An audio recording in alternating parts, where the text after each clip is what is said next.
first item is the Pledge of Allegiance. I pledge allegiance to the flag of the United States of America and to the republic for which it stands, one nation, under God, indivisible, with liberty and justice for all.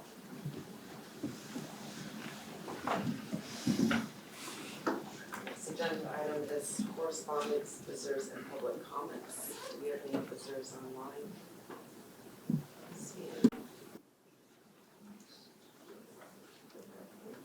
Alright, seeing none, we'll go to the agenda review. Alright,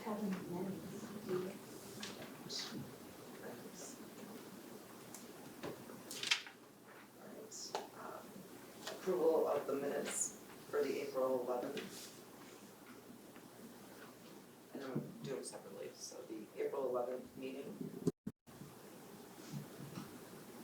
I'll make a motion to approve the minutes for April 11th meeting.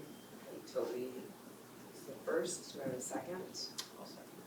Reddick is the second, thank you. Any discussion? What's the presentation? All right, and the April 25th meetings, do I have? Oh, I'm sorry. All those in favor of approving the April 11th minutes, please say aye. Aye. Opposed? Motion carries 9-0. I'll stay. Oh, motion carries 8-0. With 8-0-1. 801. I've had a very long day at work today. All right, sorry about that. Now the April 25th.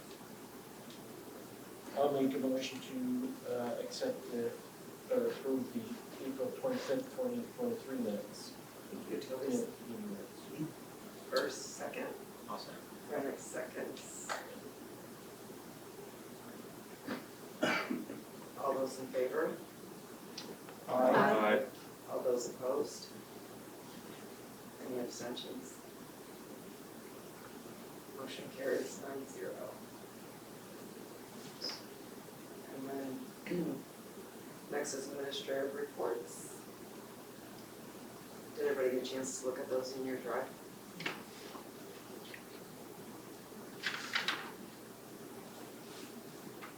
So Franklin, Joyce.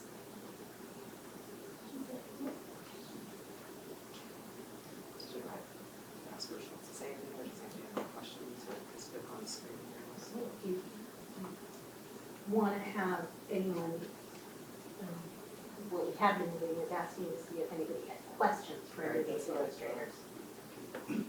Rather than have them all Speak out. Yeah. Delay. Does anybody have any questions or comments? Peter?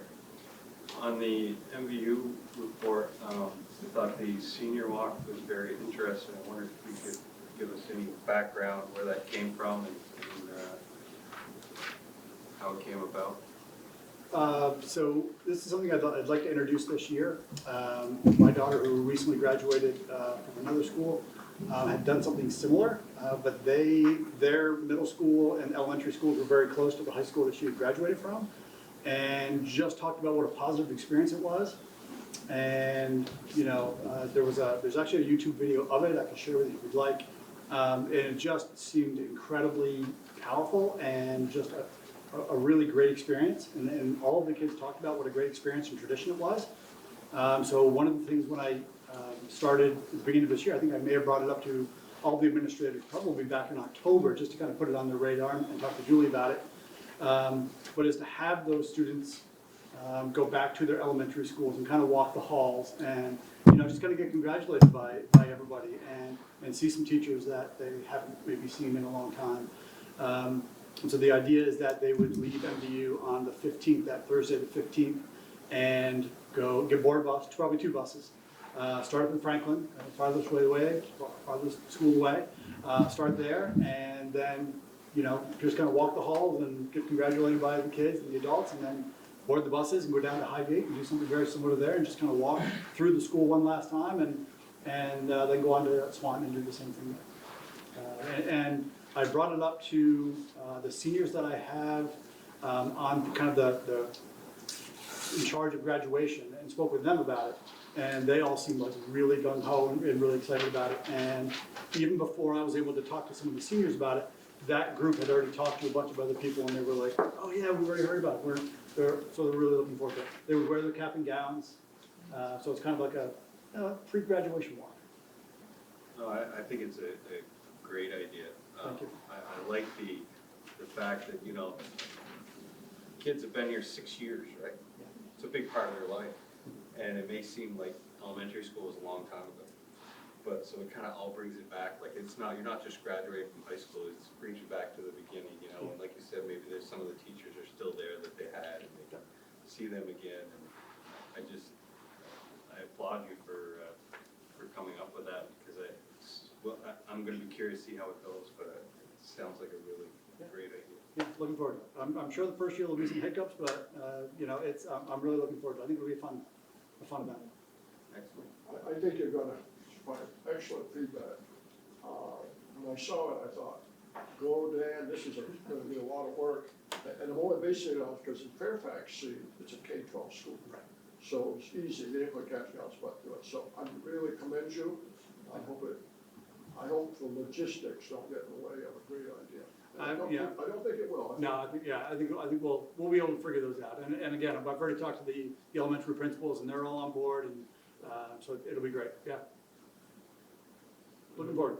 Once you start it, you're never gonna stop it. That's the idea. That's the idea. I want to start it, as I said, I want to start a new tradition. You know, this is not a 1 year, one and done. I think it'll be a great experience.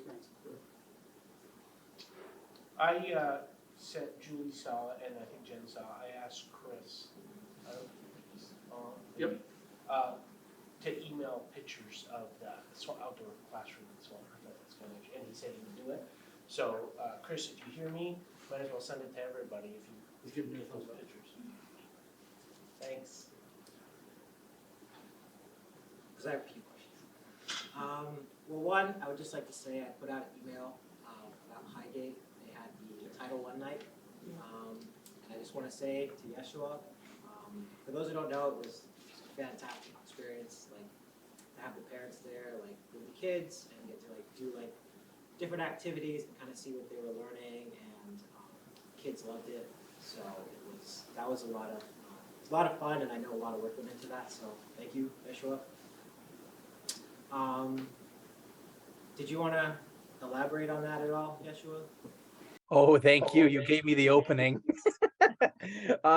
Yeah, and all of our schools have the Title I night. And so I'm glad you're able to join ours. It's definitely a lot of work, but it's really well worth all of that work.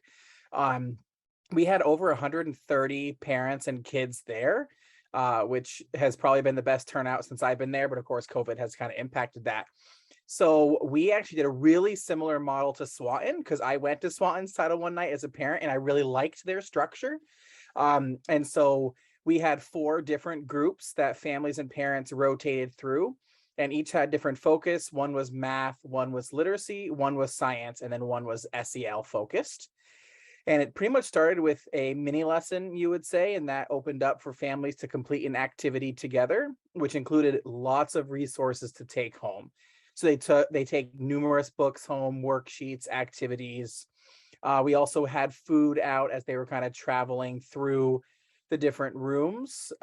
So yeah, it really was a wonderful event, really well turned out. I was really, really excited. We originally changed our date because we were really nervous about the attendance. And then we were actually nervous about early May because that's baseball and other things happening, but we were really excited about the turnout. It really was a great event. So thanks, Renee, for bringing that up.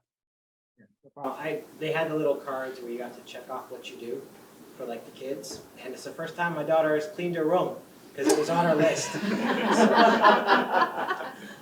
thank you. So my other questions was, I saw in the admin report, the curriculum report, and that would be something like maybe at a different date to dive into because there's a lot of good information on it, just in terms of like the units of study. And I just want to say like good job to Kosha on that. just a lot of good way to like kind of see like what the students are kind of digesting. So that looked like it took a lot of time.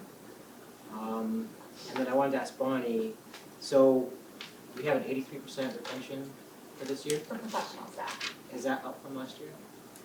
It's up slightly. I did upload retention data into your drive today with 4 different things that you all have said over the last few meetings about information that you'd be interested in seeing. So professional staff this year to last year, broken down by school. There is a chart in there broken down by new teachers, how many new teachers we had last year to how many stayed this year. And then Don had mentioned at a couple of meetings that he wanted to see for our hourly staff, how many were employed on like January 1st of 2022 that are still employed January 1st of 2023. So that information is also in there. No, that was pretty good, because also, I think it's the first time like 100% administrative. Yeah, Yeah, so that's a big deal, yeah.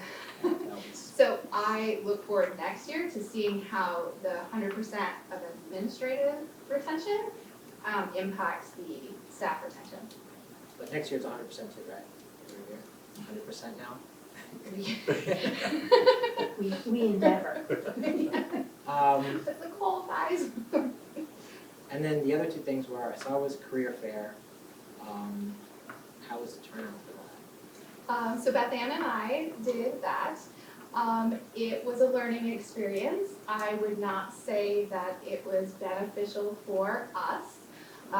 They bussed in a lot of kids from tech centers and things like that. So that was kind of fun. Beth Ann like thrives in interacting with kids and stuff. So that was really fun because they would pop over because we had to sign a sheet for them to get a free lunch, right? They had to get 4 booths signed off so they could get a free lunch.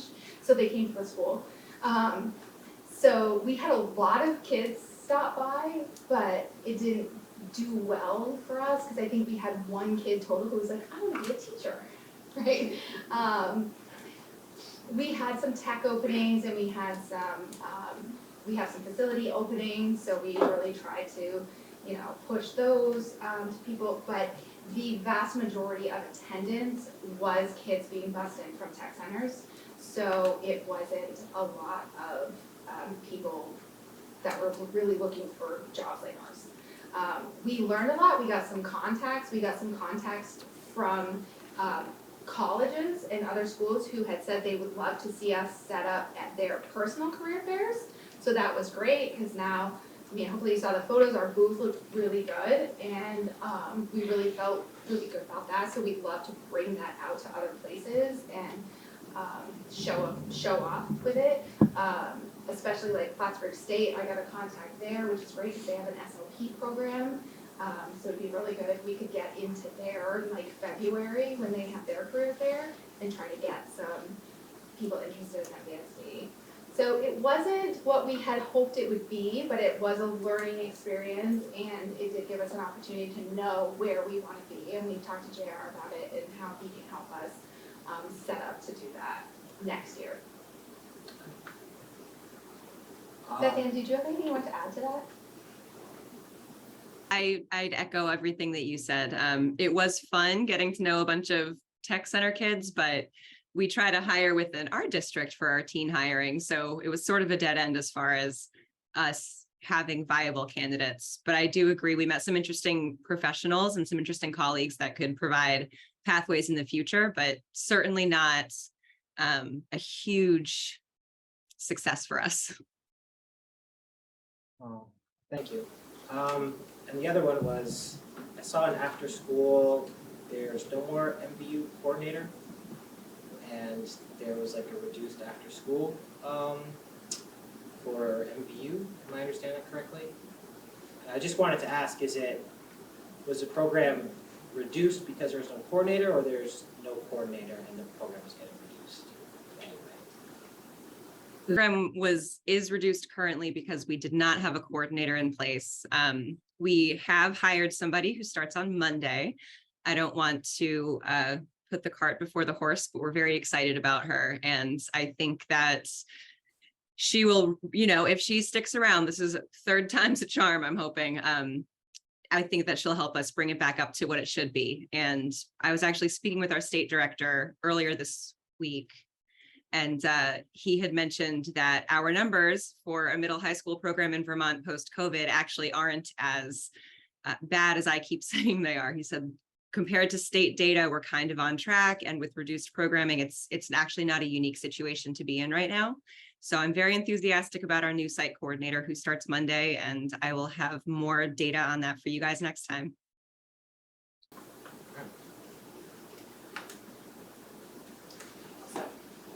Don? I don't know if this is a question for Julie, but what HR triggered it in my mind. How do we determine salary increases for non-union? I mean, we have 2 negotiated contracts. You brought us the administrative ones. So how do we determine what raises those people get? We do that in administratively. All supports, all non-union folks, we give, and we base that on what's budgeted and what the direction of the board. I think in a previous board meeting, we talked about giving commensurate increases to our non-union folks. And the administrators, Bonnie meets with the administrators. I didn't remember. I just want to make sure they got at least as much as other people did, such as administrators. And, We certainly did. Good. And I don't know, because the districts I've been in, that was always a board discussion with board action. Not hiring them, but they're increasing them. Well, it's in the budget and we did discuss it, Yeah. but we don't take action on it. Okay. Quick question. For the MVU one, I know that there is another session coming up for the middle school portrait of a graduate. Just wondering how the first session went and if there was anything to share from that. I met with Jen. Yeah, go ahead. Because I met with Jen Oh, at the store about that today, because we were planning for the 23rd. Before this meeting, we will have a session as well.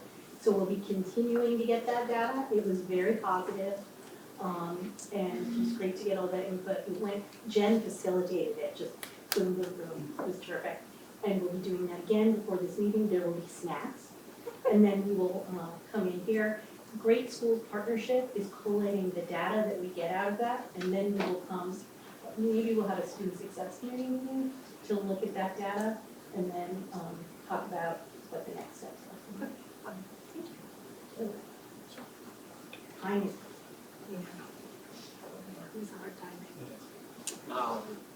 I did just want to ask too, how is it going in Swanton with the managing of the 20 open positions? It's a lot of work. We post our advertisements about every 3 days. So that means going down through and reposting. Some of those positions are duplicates, right? So classroom positions are often posted as one ad, but we repost them about every 3 days in order to keep them fresh and at the top of the list on School Spring. We're down to a point with our classroom positions right now where we've started to post them as grade level specific positions. We've definitely seen a drop off in applications. There are currently no new applications for any of our positions. We have a couple of interviews coming up later this week, but we've definitely seen a drop off in applications at this point. So we're being as persistent as we can, reposting those jobs 2, sometimes even 3 times a week, using our social media to try to get that word out. I've been reaching out directly to the colleges. I spoke virtually the other day to one of the education programs at Castleton, talking about what we have available. So we're working really hard. We don't let any moss grow underneath those. So we monitor those applications every single day, usually multiple times a day. We reach out to candidates. I would almost assuredly say within 4 or 5 hours of time, we schedule interviews as quickly as we can. Unfortunately, we're seeing more and more folks interview with us and either decline to move forward if they're offered, or we've had a few decline once they've kind of gone through the HR process. So the applications are slowing down for sure, but we're being as persistent and hopeful as we can. And then at the same time, planning on how we address this issue if our staffing isn't as optimal as we would like it to be. Yeah, they are not letting the grass grow under their feet. I mean, they are interviewing. We had one candidate that went all the way up to meet with me. And then she said, well, actually, I'm worried about childcare and changing schools, and then withdrew. And this is somebody I knew for 10 years. So it's a very competitive market out there for elementary teachers in particular. And we're, you know, they're doing great and we're interviewing wonderful people. And a lot of them taking whole days just to interview. And, Is it potentially tied to pay? Where I think- would. Chris has also talked with some applicants who were offered jobs or had talked about not even interviewing. So some districts are doing file reviews and references and then offering positions based on that without the whole interview and second interview and model lesson process. So it's fast out there. Yeah, I can honestly say I've never seen a market like this before. We will interview somebody and quite literally get their application, interview them, sometimes even the next day, right? We're calling them almost always the same day we get their application, interviewing within a couple of days. And then when I call them back, they're telling me, I have 4 offers, I have 5 offers. It's very, very competitive. can we do anything? And we've had very few actually decline because of pay. We have had 1 or 2. Their demands ended up being unrealistic for a brand new teacher anyway. So, but JR is working with Vox Media, so we're trying a new advertising avenue. So Vox Media puts together this package where they guarantee so many hits. They really push out into social media. They push into all these things. I wish JR was here because he could explain this much better than me. But we've talked it over and we've decided that we're gonna try it for a month and just see what happens with it. Just as a new way of getting everything out there. And they use the positions that we have in School Spring to go off. But I don't think we have 20 open positions in Swanton. I think we were maybe 8 classroom teachers at this point. 8 classroom positions makes sense. Yep. So if it's not paying, what is it? It's the market. It's the people are getting numerous offers. I mean, they're barely making it to me. We've had, ironically, we've had really good luck, like at MVU, we had really good luck hiring, but they weren't fresh out of college teachers. We got some really great experienced hires this year. A handful of them moving in from out of state. But with the classroom positions, there are so many classroom teacher positions open, even in our area, like 15 teachers less than Albans. So there's so many open classroom teacher positions in our area that is the hardest position that we are having to fill district-wide right now. And unfortunately for Swanton, they were the only ones that had classroom teacher openings this year. So everything else was content specific or special ed, which we haven't had as difficult of a time filling special ed this year as we historically have. So it's really a flip. Last year we had tons of classroom teacher applicants and stuff, so it's really a flip in what the market looks like.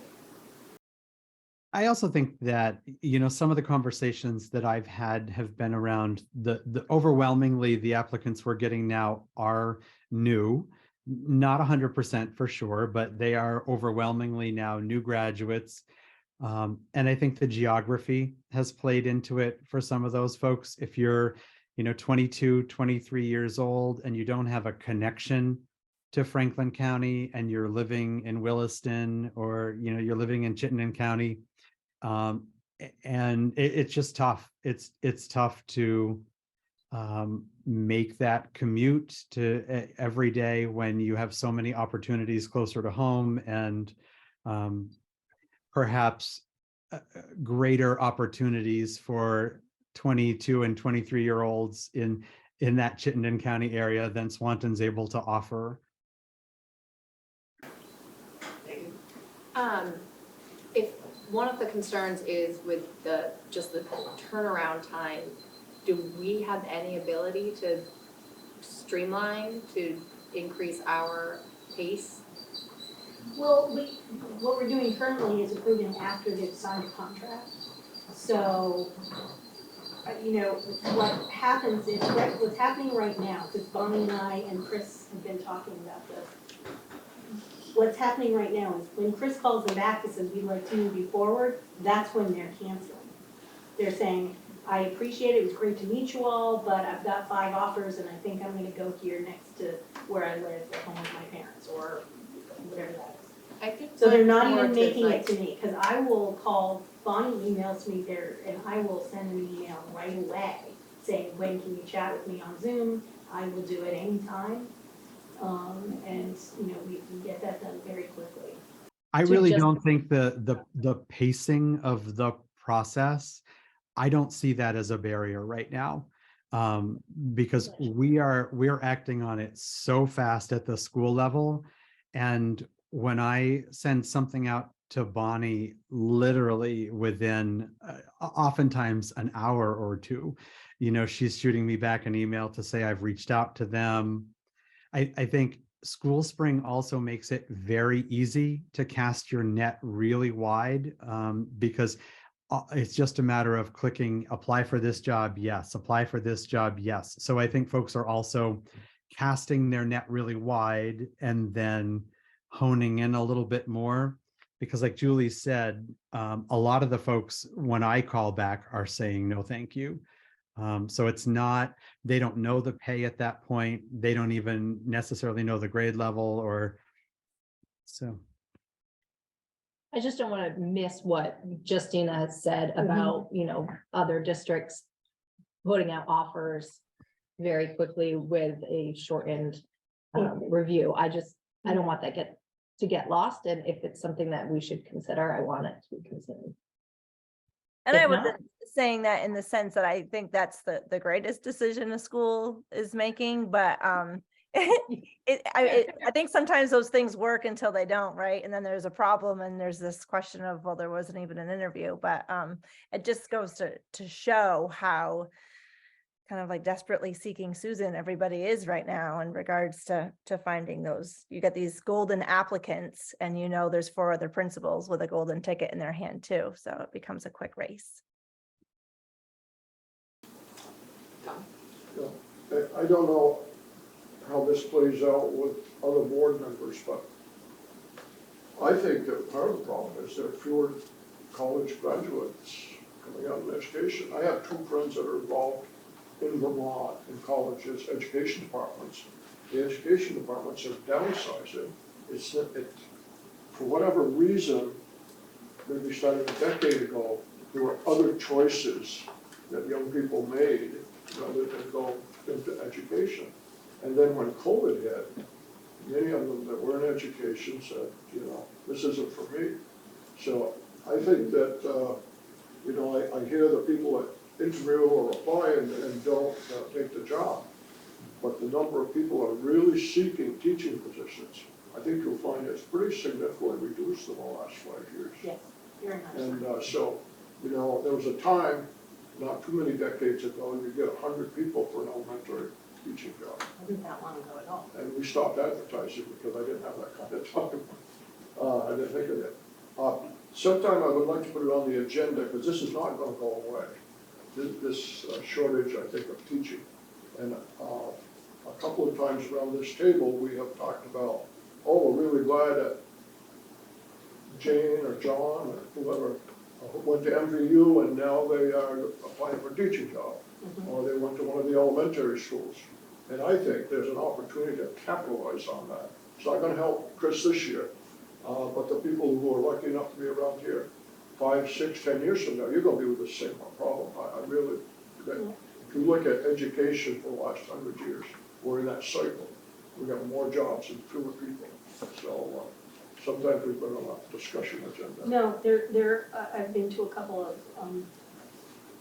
presentations about unique approaches to developing teachers in-house, and even models of teams of teachers, so that you have any novice teachers with teacher leaders and a teaming approach that helps alleviate that.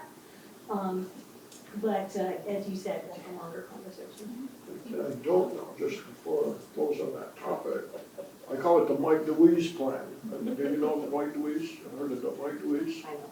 You know Mike DeWeese. Well, I think he's probably one of many, but he started a plan in Essex at the high school. I believe, TAP program. yeah. Yep. And, my son-in-law teaches in Colchester. He had a wonderful man who got 20 years in engineering. And I've got a couple in Fairfax that way too, who came in through, I call it the back door, but that doesn't sound very professional. But they had a college education, they had wonderful real-life experiences, and then they did the internship or how they did it. So that's another thing to explore. Last thing on this, are we putting our advertisements out in Plattsburgh area? So we put them in, we have them all out in School Spring. We haven't had very good luck with print in general. Not print, but is it going to like? School Spring's nationwide. Okay. So we have applicants coming from Colorado, the Midwest, like, different places in Massachusetts this year. So it's nationwide that way. Hopefully the Vox Media stuff will cast, around our area. I just wonder if it's as like sunny Plattsburgh, right? It's as close and maybe closer for some to maybe cross over and some working in this area. Yeah. So. We do recruit a lot in Plattsburgh, we can be a lot of teachers driving on the bridge. But they're going back the last 10 years because they get one heck of a retirement plan in New York City. Anybody else have any questions, comments? I do. I want to wait for everybody else first. So Julie, in the administrative report, going over how you guys are looking at the development. Oh, the Franklin County, Development, yeah. our regional advisory board, the countywide tech centers, have been planning all year. Toby, it was great to have him come in the afternoon. We had been planning all year to have this day in April. It was like September, we set the date in April, we committed our admin team to have representatives come. And then we worked with Tim Smith, we worked with Kathy LaVoy, there were other folks whose names I'm not thinking of right at this moment, but we really arranged for tours of business and industry, and they're listed there. And it was really great. We went in groups, so it was, Dan was there. We had, all the schools in the county participated. So it was a nice collaborative group. We tried to get school counselors there. Again, the idea was to have younger students understand what careers are in our own county. High-paying, high-skilled jobs. And this county is the highest per capita in advanced manufacturing in the state. I don't know that families even know that. And when your kid is 10, you don't say, ooh, advanced manufacturing, right? Like as a career choice. But when you walk around the school and it's career day, there's firefighters, there's doctors, there's, scientists. But you can be a scientist and work in one of these companies here in our county. You don't have to leave the state. So it was great for us to build that awareness, and then we collected a lot of information and data from one another about what are the barriers, what kind of next steps there were. We had great conversations. And then that is the group, the regional advisory board will be looking at that information and plan what some next steps are, make some commitments. I think that's part that was great. I was impressed by seeing that. And then I got to thinking of a few prior board meetings, we have said a couple of times that if there was a way to figure out, you know, where are they now after they graduate? Did they go into the trades? Did they go into college? And, you know, so I got to thinking about that a little bit too. And I didn't know, you know, stemming off of this, if there was any more thought we could, future agenda like that. We put out letters to parents from a year, maybe 2 years ago, you know, where did your child go into the trades, or did they go to college, or did they just go straight, you know, and how did any of these programs that they might have done that? You help them something. So in the next board meeting on the 23rd, Tyler Miggs will be here to kind of talk about some of that. She'll talk about some of the senior data from last year. We haven't given out the senior survey this year. We're actually not going to give it out until June 14th. But that'll kind of give like a full, like, this is where we're going, this is what I'm doing, this. But some of the guidance counselors have been getting that information, like where we're going, what colleges they're going to, whether they're going straight into the world of work or two-year college or the trades or whatever that may be. So Tyler will be able to present some of that. I've also asked Lauren Hood from Aspirations. We've talked a little bit about Aspirations before, but Lauren's going to be here to also talk about some of our work on tracking those kids and helping kids get into you know, secondary, post-secondary trades or education or whatever that may be. So they'll actually both be here next board meeting to talk. Excellent. Thank you. Yep. I'd love to, I don't know if this is related or anything, but for the MVU Crossroads over the summer, the Futures Week that's happening during the last week, I'm very excited about. I will have a new 7th grader. He is doing it. I just think it's awesome. It's a great opportunity for students to, like Julie was saying, you know, go and see what is here. So going to colleges, going to different companies. I just think that's great, and I love that it is starting with my 7th grader. So just want to thank whoever came up with that idea. I think it's wonderful. Amazing. Yeah, it was a collaborative effort with my team, but actually the event that Julie was just speaking about was really a great catalyst for us to say we have plenty of contacts in this community to create a very full week that we're calling Futures Week. And this is actually also a product of funding that we got through Vermont Community Foundation. So we should be able to have a pretty robust week. And I'm really glad your 7th grader is on board. I think I'm gonna be there for most of it. I'm looking forward to it. I just have a couple quick more comments so that we can get our presentation going, sorry. The community engagement and special events that was held at Swanton, where I was really impressed, Chris, with that, reading it and saying that they like actually had to use math skills to, you know, do they incorporated that into their cooking. I thought that was really great, thank you. And then I just wanted to commend Yeshua real quick with the 6th graders for the spaghetti dinner. Amazing turnout. All the kids were extremely polite and were the ones who were actually putting it on and happy and opening the doors for people and seating them, and just it was really amazing for that. And then I just had one quick question or kind of comment for Joyce for the Franklin one for the testing, and you were talking about how much harder it was and a lot of effort that was put into it, and by, you know, all the teachers and the staff, and I was just kind of curious, you had some of the students do some practice runs, and I was just real quick answer, did the students seem discouraged from the new testing? From this new testing that is being put in place? So I would say that despite all of the problems with the testing and the rollout, I was totally impressed and so proud of how hard the kids worked. And they really, I think, just tried to overcome all the obstacles. But it still broke my heart when somebody said something like, well, why can't I go back and check my answers? Because on the practice test, you could go back and check your answers. But on the real thing. So I won't get into all the problems with the actual operation of the test.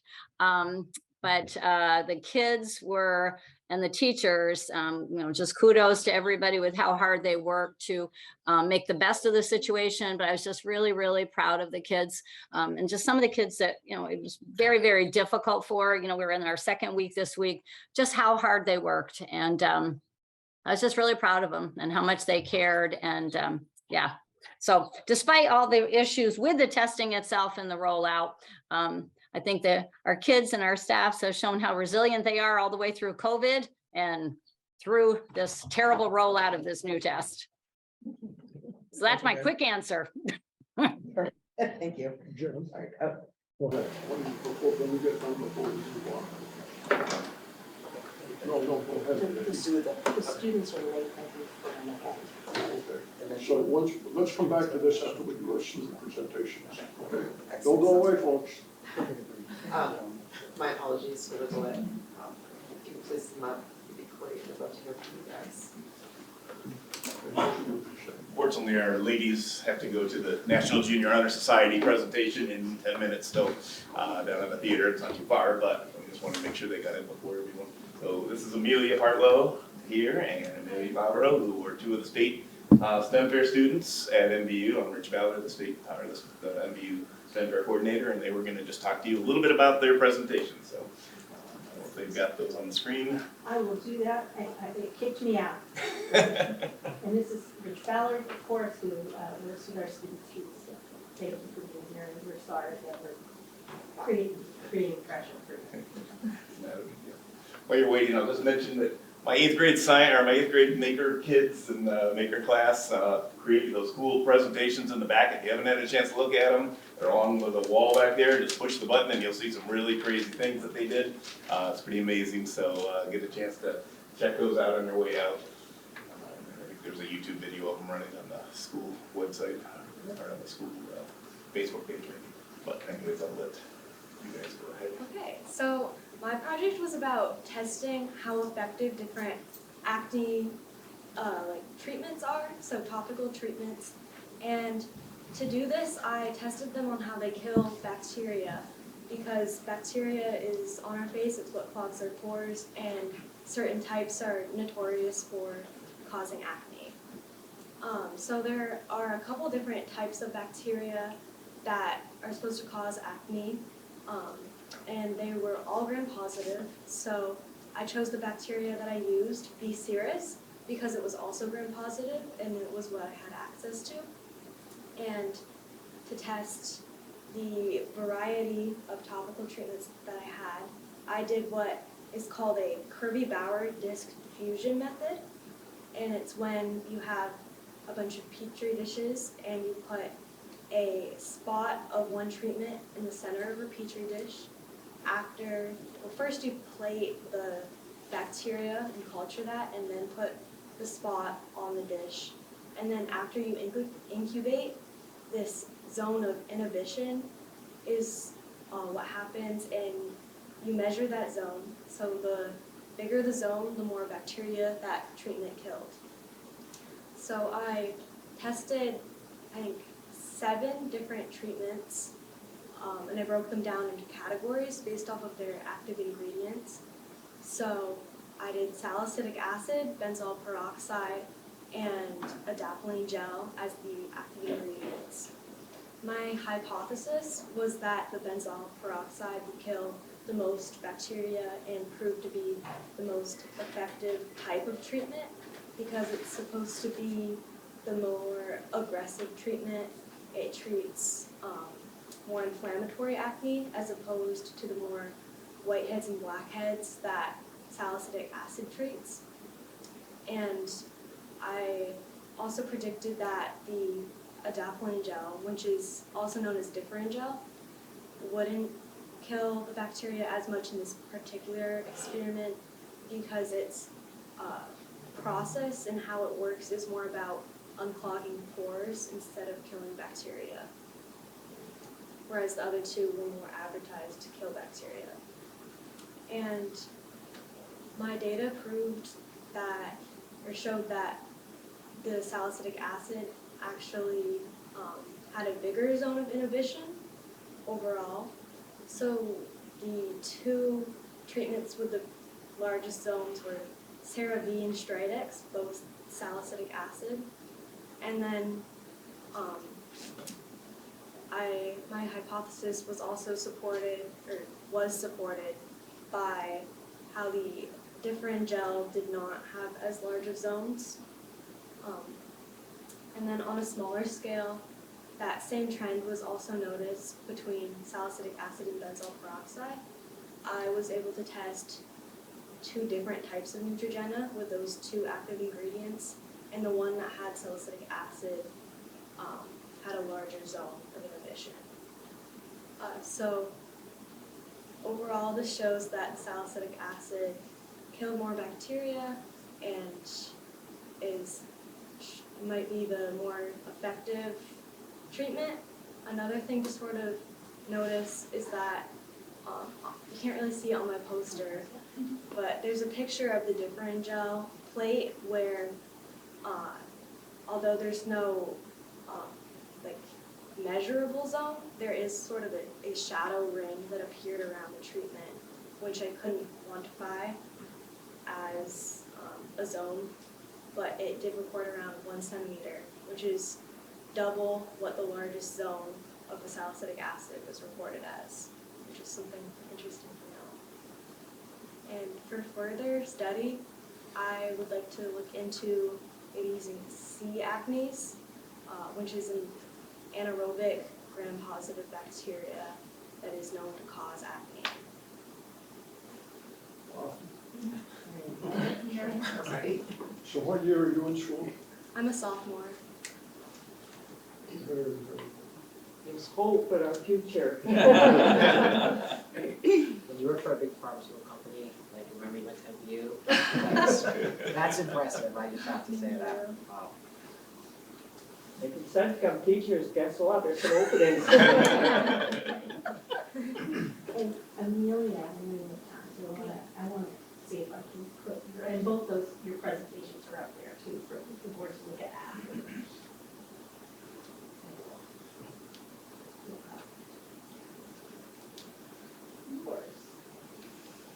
Amelia's gonna have to do the quick version. Yes, we'll be about 4 minutes, so. Go ahead, Amelia.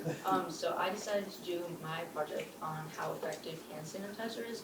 So I used 2 different types of hand sanitizer with different alcohol percentages. So I had 5 participants and I swabbed their hands after a regular school day, and then I applied the hand sanitizer, 1 type to each hand, and had them apply it, and then I swabbed them again. And after doing that, I let them incubate, and then I compared the bacteria growth between the different types of hand sanitizers and how much bacteria it had killed with the before and after of using the hand sanitizer. And so I was able to prove that when you're using hand sanitizers with higher alcohol percentages, it will kill more bacteria. And so I was, in the future, I would really like to compare this data to using like hand soap instead, to see like if like hand soap is more effective, but how much more effective it is.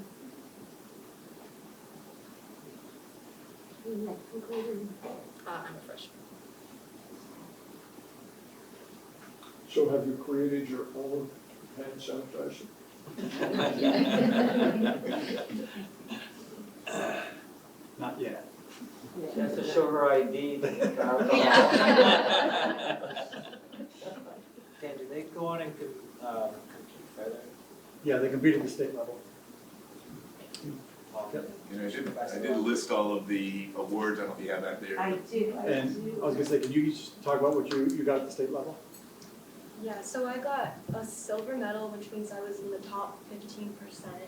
And then I got a couple other special awards, like there was one award from the Air Force, and we both got scholarships to a science, it's a program where we can conduct our own experiments. Is that academy an actual place or a program?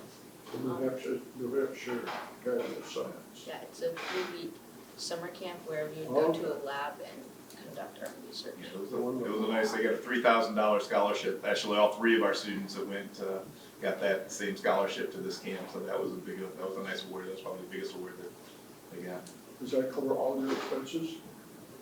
So you don't have to go out and fundraise or do anything like that, you just go and have a good time, on the line. That's great, that's great. Put on your resume. Yes. Awesome. There's an Air Force certificate on there. There's an Air Force certificate of achievement. That was one of the best. Yep. They sponsor it? I don't know if they sponsored it. The Air Force doesn't sponsor the STEM fair, does it? They have, I mean, there's a lot of different groups in the state fair that help, you know, to give awards in different areas. So, yeah, there's all colleges that do it, and the you know, armed services. It's down at Norwich, so you know that you have, you know, a few of the colleges, you know, the armed forces coming in from there too. So. Good job. Very impressive. Thank you for making sure. Sorry it took so long. We almost never have this many questions. Honestly, it's usually 10 minutes, and so I'm sorry about that.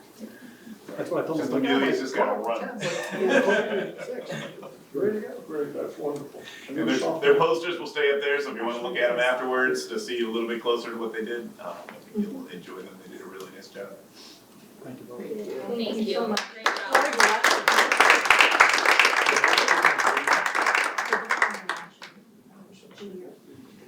Yes, they are. It's convenient. Very good.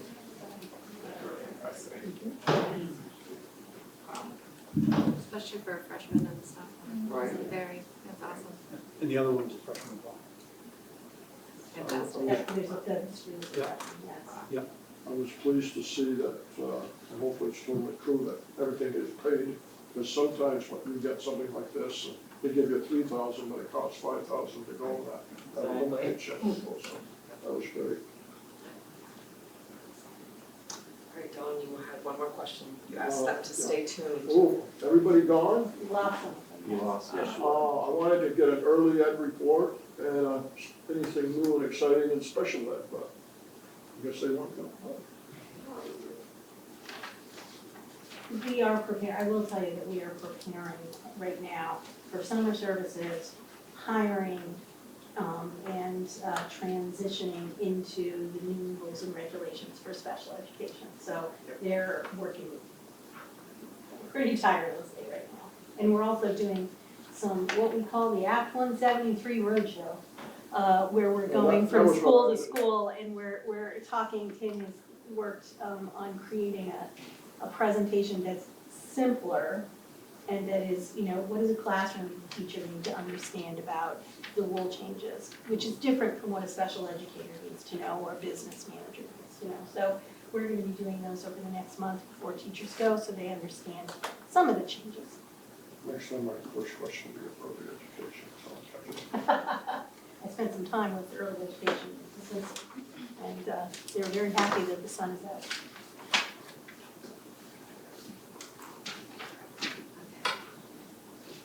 Great. Next on the agenda is MVU athletics update. John Winston is here. Thank you. How are you doing today? Good, how are you? Always glad to report to the board. I was asked to report how the winter and the beginning of spring sports are going. So let's do that. In our winter numbers for sports, we had 229 students participating on 12 middle and high school winter sport teams. It's an increase of about 18 or so, and that is because our middle school and high school cheer programs are busting at the seams, which is a great thing. However, our dance team numbers were too low, and therefore we could not have a program. Several of the dance members did opt to participate on the cheer team. After attending the national conference, I met with the captain of the girls ice hockey team, and we discussed what was called Staff Appreciation Day. Each member of the team selected a staff member that has made a positive impact on them. On the morning of game day, each hockey player went to the teacher's classroom and read a letter to the teacher and to the class on how this teacher has impacted them. At the end of the presentation, the players presented each teacher with their away jersey which they wore for the day. The teacher then attended the players' game versus U32 that afternoon. The players enjoyed this activity, and I received many positive comments from athletes, staff, and teachers. After meeting with several of the players, this is a tradition that we would like to keep going. I think there's a couple of videos out from some of our players doing that. So that was a really great thing for them to do. The varsity girls basketball and hockey teams also played what we call a PINK or Cancer Awareness Games versus Middlebury and Harwood respectively, and all money was donated to the UVM Cancer Center. We continue to read the BPA message about sportsmanship at all games for all of us to work together to create a positive and safe learning environment at sporting events. All varsity teams entered the first round of playoffs, however, all teams lost in the first round. Moving on to spring, there are 161 student athletes that are participating on the 11 middle and high school teams, and that's in the numbers about the same as it was last year. We've had a spring pep rally on Friday, April 7th. All spring athletes, the math team, as well as members of the musical were recognized. Classes participated in games and fun events, and there were musical performances by the MVU Master Singers and the Rock Band. The MVU High School softball team hosted 5 other teams for a chilly, cold jamboree on Saturday, April 8th. Teams were invited in for commons for lunch, and players and coaches and umpires enjoyed a great day of softball. This is an event that carried on from Jay Hartman, but it's been about 6 years or 7 years since we've had this, either because of field conditions, too cold, rain, maybe there's white stuff on the ground, so we took advantage of it this year. Also, members of our varsity baseball team and their coaches attended the Baseball Hall of Fame in Cooperstown in an overnight trip on Tuesday, April 25th, and everyone had a great time. MVU will host 11 schools in a middle school track and field meet next Monday, May 15th at 3:30, and the high school will host their meet on Tuesday, May 16th at 3:30.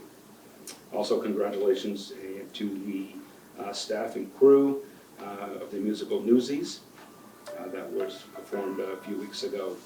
And if Don wants to, can provide any updates on fall coaches. Yep, so John and I implemented, I don't know, before the winter season, I think, is when we started it, where we, in response to some issues we had finding coaches and everything, we had started doing letters of intent, like 3 months before the season, in order to see which coaches that John and the administration here wanted to invite back, to see who was interested in coming back, so we didn't end up in a situation where the week before athletics are supposed to start, they decide they're not returning. That has been really successful. We did it for winter, we ended up not in a bind with winter coaching, and then we did it again for spring, and we're fully staffed before the season started. So that seems to have worked really well. We sent out letters of intent for the fall coaching about a month ago, just so that we can kind of be prepared before school lets out, because there are so many things that happen over the summer for fall athletics. So we sent out 24 letters of intent. We had 14 people committed to return. So we will post the remaining positions, hopefully by the end of this week, we'll get those posted so John can start looking to staff for next fall. With the way the programming works out, it looks to be like we'll need about 26 coaches and assistants to be fully staffed for the fall. We've also, John, Dan, and I have met to create an evaluation process for our head coaches, so that luckily we kicked it off for spring because there's less programs and less coaches to evaluate. So there's about 10 of those that John's working on now. So we can really get into it because there'll be 19 for the fall. So, but we developed a form and everything, and you know, we met a few times to kind of iron it out and see how it would work, and it looks to be something that would be really effective. Are you concerned by any of those vacancies?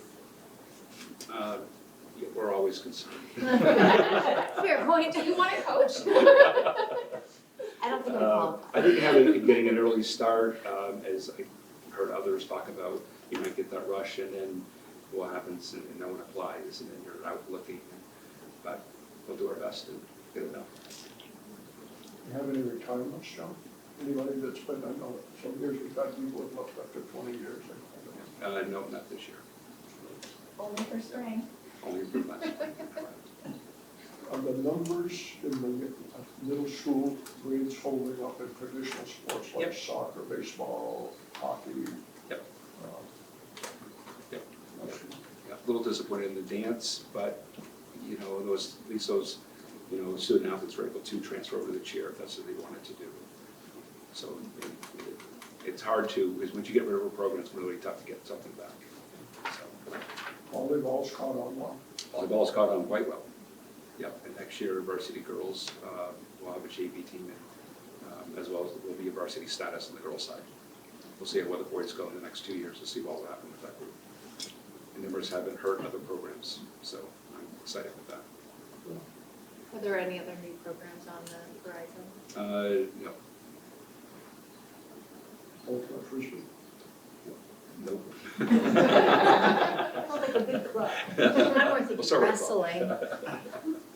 How's the track and field program? I know we invested some money, we tried to improve the track and long, or high jump and stuff, so.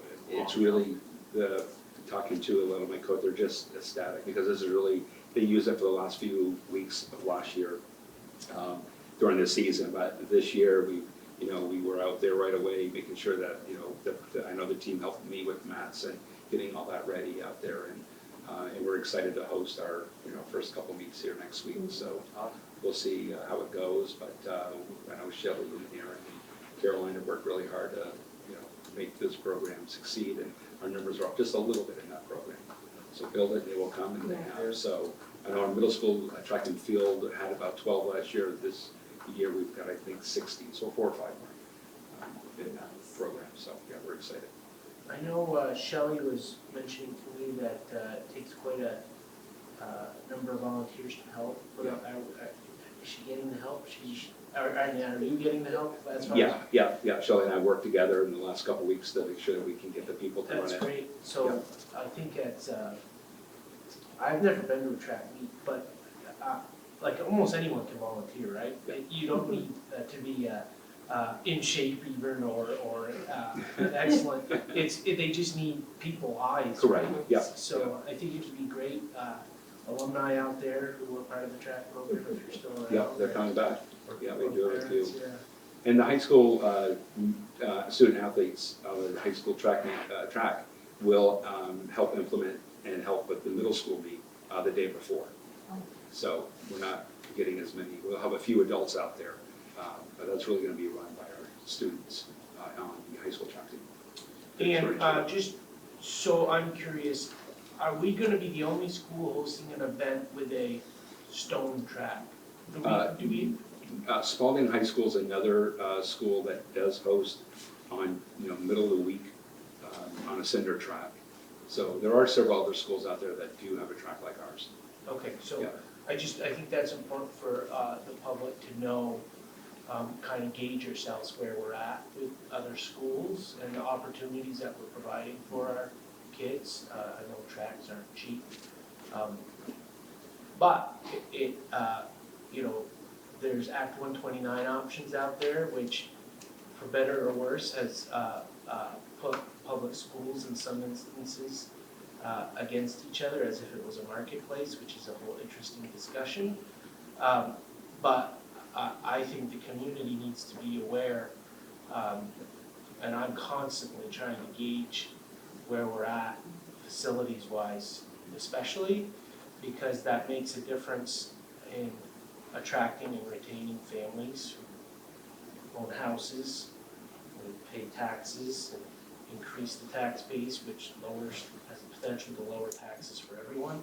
But if no one's moving to the community, it's a challenge. And I think the facilities that we offer need to be comparative to other schools in our region. and the state, so. I think it's great. I'd love to see a real track at MVU at some point in the future, but that's a heavy lift. I think facilities and programs that we offer, like currently we don't really have a niche, like some other schools outside of Franklin County do, which is, you know, hard when we are looking to get more families to come up here for various reasons, but that can be a draw. So John, in about 5 months, 6 months, we'll start talking about next year's budget. I think back when Richard Flip was here, I was thinking of him just now. I thought, and I enjoyed working with Richard on the track thing. And he was maybe more vocal than I was, but I think we both felt very strongly that this had a lot of opportunity for myself because my family done that when they were younger.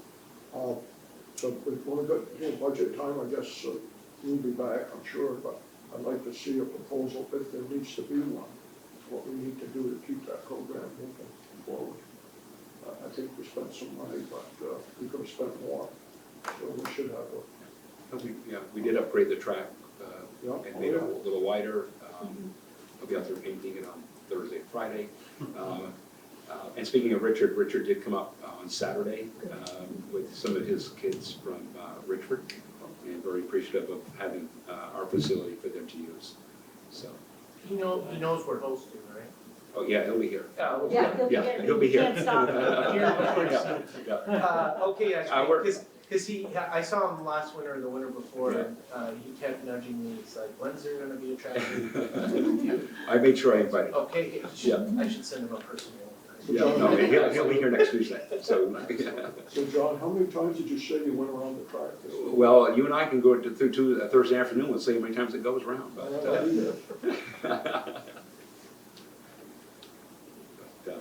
That's good. John, speaking of facilities, I'm on the facilities committee and been talking with Jason, and I just noticed, I haven't been out in the athletic fields, but apparently some of the fields are in pretty rough shape as far as the grass and lack thereof. He said that there's a grub problem, and wondering how we're combating that. Yeah, so we do have a grub problem. We purchased some grass seed just a few weeks ago. We left the machine to put that in. But when you put grass seed out, you gotta be able to water it. And being able to, it will be a waste of money if we don't. So get ready to set up so we can get that. So we're looking forward to getting that fixed in the next few weeks. It's a little tough out there at times when you got kids wanting to play on a softball field and they're playing on a field hockey field. But Maybe we just find out that there's something we can put on there to address. I thought Jason told me that. So, yeah, Jason had been in touch with the state directly around how they could treat the grubs. Because there was hearing lots of different things. That you could treat them, you can't treat them, what you can put on, what you cannot put on. They just got information yesterday from the state. I was with them when they got the phone call.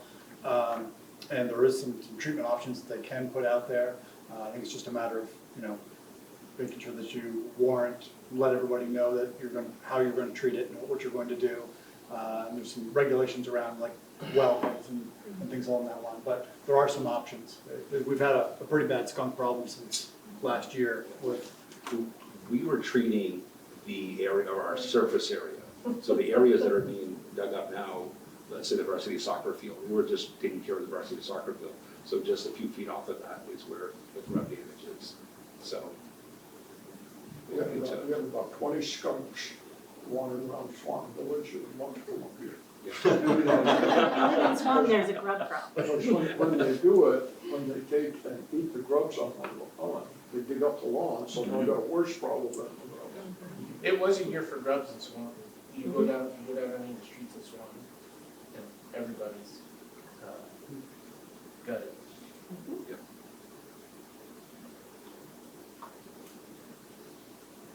Any other questions or comments for John? Is there any teams that are looking at petitioning to change divisions this coming year? No, not this year. And the girls softball is in year 2 of a 3-year petition? It's in a first year of a 2-year cycle. What do you mean? So depending on your school enrollment, schools have the option of you can only petition up. Our numbers warrant that because of our girl count, we are in Division II. However, a coach can decide that they can move up to Division I. By moving up to Division I, the bottom team in Division I can opt to go to Division II. So right now, the girls softball team Is in Division I. Okay. Yeah. Yeah, is in Division I. So they're in that division for the next 2 years, this year and next year. It has to do with how successful they are as well, right? No, it's just strictly girl count. You can always petition up, you can never petition down. I thought, girls have been in Division I softball for long. Forever, correct. And we petition every 2 years to do that. Oh, okay. Yeah. I didn't realize that. Yeah. Okay. We don't have to, but every 2 years you have that option to do that. Okay. So every 2 years you're petitioning to remain D1. Correct. Got it. Yeah, which allows the bottom team on D1 to move over if they choose. John, how many Division I teams do you have? I think there are 16. 16, I think. Yeah. You have Division II hockey girls now. Correct. We're mostly Division II. We're Division II and everything else. Yeah. Okay. So is girls softball our only Division I? That is correct. Okay. Within the division, you also can go into different leagues. My girls softball team is in what's called the Metro Division. So they're playing more, I call them Chittenden County schools. Good. My boys baseball team is what's called in the Lake Division. So those are like Edisburg and. So they can't travel? Correct. It's the only season that they don't. It's baseball, softball teams do. Yeah. But also my varsity girls soccer team is in the Mountain Division, and my boys are in the Lake Division. So there's another sport that they split away. What is the biggest sport? I would say boys hockey is in that group with probably about 20. Football is about 27. High school football, I know our middle school football program had 19. Our high school track has about 33. And those are both Division II? Yeah. Is it, so you're saying to move up to So football is Division III. Division III? Yeah. Everything else is Division II. And to move up a division, it's not a performance thing, it's a population. For your core sports, yes. So your baseball, softball, basketball, and soccer. But for football, they look at every year you get a line. And new program as we are, they see us that even though our numbers dictate that we should probably be more of a D2 school, they put us into the D3, Division III bracket. Do you petition that every year? Yes. So like we're Yeah, gonna hockey and football are that way. And are we gonna petition to go to D2 for football? No, we'll stay D3. We are playing several D2 schools, such as Rice and Milton next fall. But most of our schedule will be D3 schools. And how come not petition to go to D2? We're not there yet. Oh, just as a team? That's correct. Yeah. It's new. That hasn't been in place for very long. 8 years. 8 years. 8 years. We were JV. for a We were while. JV for a few years into it, yeah, The varsity team is newer, right? correct. We And hope now with the middle the- school program that they'll be able to, build the numbers up so we're able to play at D2 level.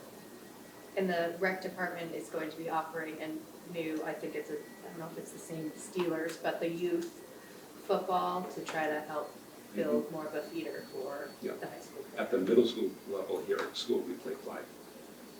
Some kids have opted out not to play flag and decided to play with the Steelers. Yeah. Yeah. It's a requirement, oh, right, John? What's that? Middle school is a requirement to be flag? Yes. Yep. They get around that with the Steelers because it's a club? It's a recreation department that's running it, not their school. So us, Milton, U32, we're able, our schools are the ones that are playing flag.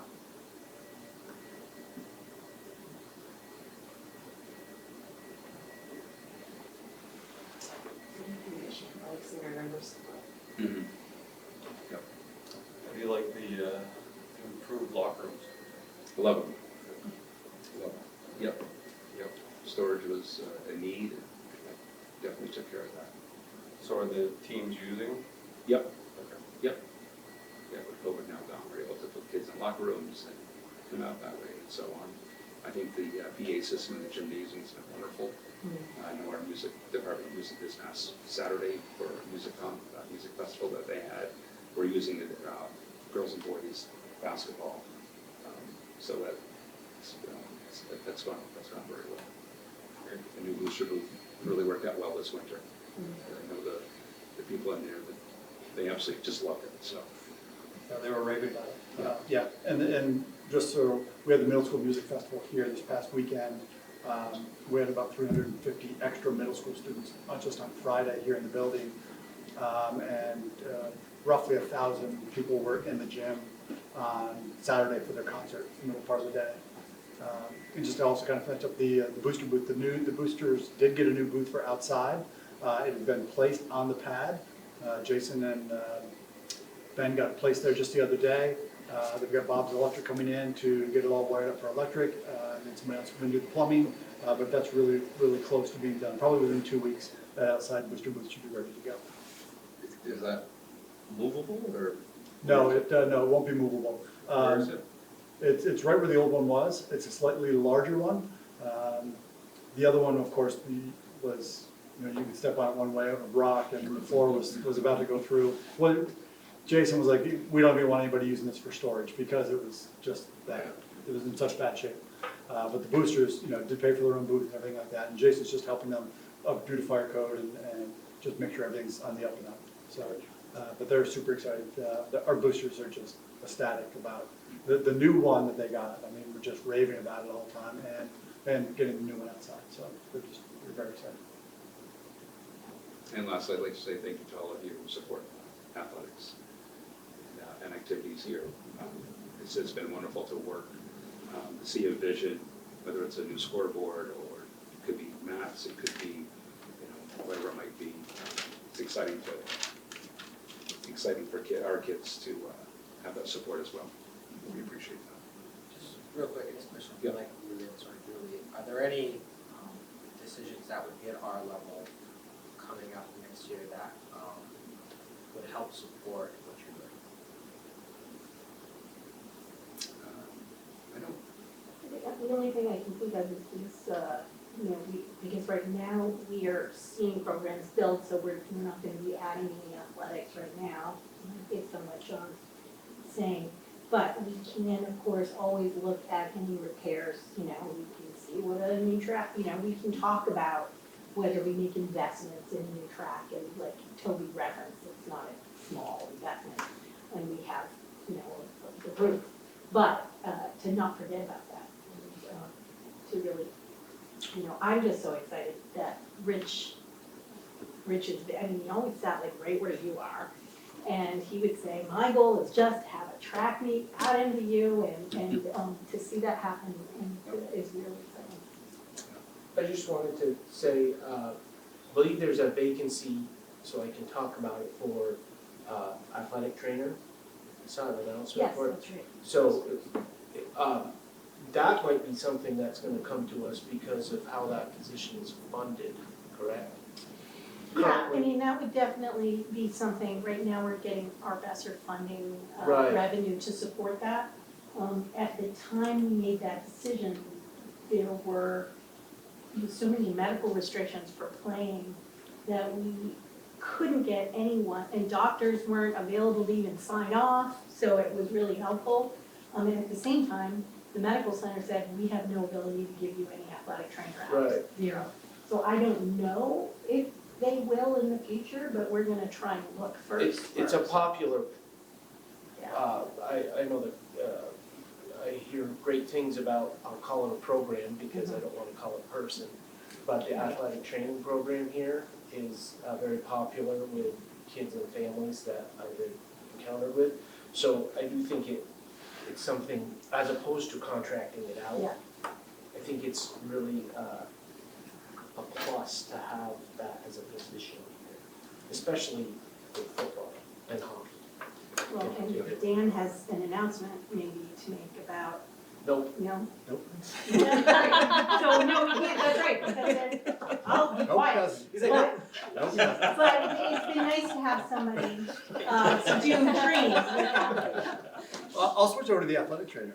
If anybody knows of an athletic trainer, we have advertised for a little bit now. And, athletic trainers are not easy to find. So if anybody knows of one, we are looking for one here. So Is that a contracted position or is that a? previously it was a contracted position, and like I said, when the COVID restrictions came on, when a student had COVID, they actually had to go through a series of medical tests in order to get cleared to come back and play. And a lot of medical professionals were not doing that in time, which is why we increased the hours for our trainer to be able to get a kid back in. So a kid would have to go and run on a treadmill in one day for like 15 minutes. The next day, it might be able to go up to 20, 25 minutes. The next day, it might go up to 30, 35 minutes. And they had to prove all this in order to get cleared to come back to play after they had COVID. Now that those restrictions have gone away, I think what we've also, I think our athletes, our parents have gotten used to having the trainer here. And it has been such a tremendous resource that. So it's like a strength and conditioning trainer, it's not a medical. No, it's a medical, no, it's a medical. They're licensed professionals, they carry a state license. Got it. Yep. Required. Yes, for They're concussion protocols. They are required by the state.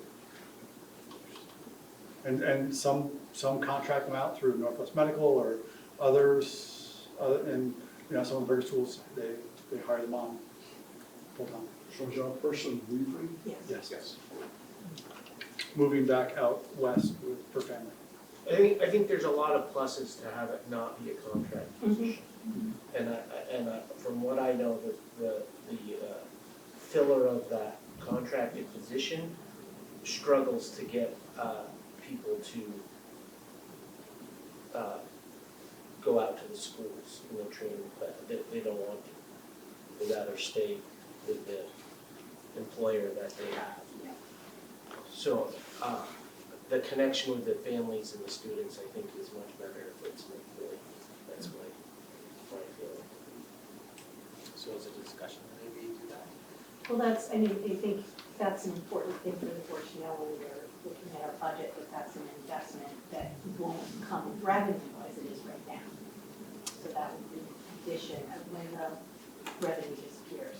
So we are weighing any of those expenses to see whether it's something that we found to be effective, and then the board will make the decision as to whether we think they're going to continue that investment. So that was a great one to bring up.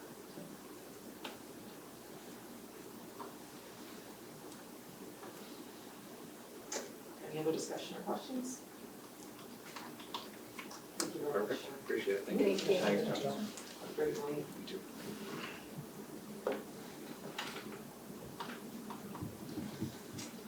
Alright, so next on our agenda is resolutions. In our drive bar, I did put her resolution, and before we get to that, I was also wondering if anybody else had a resolution they might want to bring up yet, or actually this would probably be the final time, because they'd have to be We have to vote on it for the next time. next time, voted next time, so. I had one I shared with board members individually, as far as probably not popular with the principals, but I'd like to see a resolution geared towards bringing extracurricular activities under the fold of an organization that has public oversight. I shared that in an email. I gave you a draft resolution to think about. I'm not saying it is more important than the one we're toying with as well, or have been. But I'd just like to put it out on the radar. It's not just a Toby McGuire discussion. It came up during COVID. There was a Franklin County Courier reporter who brought it up in the midst of COVID when there was some high-profile incidents with the EPA. So Jen just asked if there were other resolutions, so that is one that I formally submit it here tonight for consideration, knowing that it may not get out of our board, but I just wanted to go on record as saying it. I don't know if you, in the email I included a video clip of the press conference, which it's been a discussion that started in the Dean administration and maybe even before. Secretary French at the time, he's no longer secretary, but at the time of the press conference said that it was a good discussion that Vermonters he thought should have. So I thought a resolution might be a way of keeping that conversation going. The VPA is an interesting entity, but I think it's an old, it stems from when we had headmasters, which I thought, we don't have many headmasters anymore. Do we have any? I mean, BFA St. had one. Johnsbury and. Yeah, the independents, right. Right. Right, so I just think that, I don't know how it ever got seeded to, these are public schools, and somehow that extracurricular activities just set up, we'll give it to someone with no public oversight, which I think is an interesting discussion, because Secretary French said New England's about split. Half of them have some type of public oversight and some don't. I don't know what the best model would be, but I just think at the end of the day, extracurriculars, there should be some public input into extracurriculars, how they're operated for our public school kids. I certainly support that resolution as well. I talked to Toby a little bit about it, but I do think it's time to, at least, it needs to be brought up, and I think a resolution would be a good way to do it. That's what I thought as well. I would also. I'm not sure if I have the wording quite right. I was kind of hoping for Don with his expertise, but I don't know if he's necessarily for it. But we can't change the VPA, because the VPA is not a public entity. They're their own entity. They can govern however they want. But what I do think the public, at least our legislature, should talk about is this whole idea of extracurriculars for our public school teams being delegated to an organization that has no public oversight. So Toby, I am in favor of changing it, okay? Why I've been reading your stuff and I made a comment, I think I made one or two comments, but I always kind of look at what I want the end game to be. And I'm not sure putting it through a VSBA resolution would get there. VSBA may support it, but I would say on a daily basis, the superintendents, the school boards, and VPA probably at once together. They collaborate very Oh, closely. very, very closely. There's that. Whether they should or shouldn't, that's not for me to decide. There are times I think it's great. When I was in the Senate, I thought it was probably not so great. But anyway, they do it. I'm thinking if a group here decides to do it, I certainly support it. But I think a more effective way is to get to the people who are going to make the decision, and that would be the legislature. And whether as a group, would be this school and other schools that might have the same interest, would be a more powerful way. I don't know about appropriate, but a more powerful way to get there. Because if it goes to VSBA and it passes as a resolution, then it's, some years it's one of 2 or 3, other years it's one of 9 or 10. It can kind of get lost in the shuffle unless some legislator picks it up and drafts a bill. So I think my response to it is, I would rather take and sit down with a legislator and get legislative committee to draft a bill. Now you have a bill on the wall and somebody's either got to take testimony on it or not. And going through VSBA may be a start. Just because I wouldn't do it that way doesn't mean you're wrong and I'm right. But I do like the concept. There's no question in my mind that I think that there needs to be more public input. I don't know, maybe, well, I can say more, but does anybody know how many hundreds of thousands of dollars we send to What? I don't know, they certainly get a great deal of revenue from athletics. Yes, I'm not sure of the actual dollar amount. But I know they do a lot of other things besides sports. Right. I was very pleased that they picked up the spelling bee and a number of other things along the way. So again, on that, I have to be a little careful, but I'm not against the concept, I'm willing to support it. I may not be in the state when the resolutions committee do it this year, just because of the things that are happening in my grandkids' lives. July may be hectic, but if we put one forth, then somebody needs to be available in July to answer any questions, because what happens with resolutions, I can't tell you how many phone calls I made after the committee met to say the committee likes it, but they don't like the verbiage here. Is that key to your resolution, or are you willing to maybe flex a little bit? So that would be the big thing. If we do one, somebody needs to be ready to answer questions or put in supporting information with an opportunity to do it. You don't usually have to do it that day or the next day, but usually I know I had said to people, can you get back to me in 3 or 4 days or a week? Sometimes they have to go back to their boards, so, but I think you have a really good idea.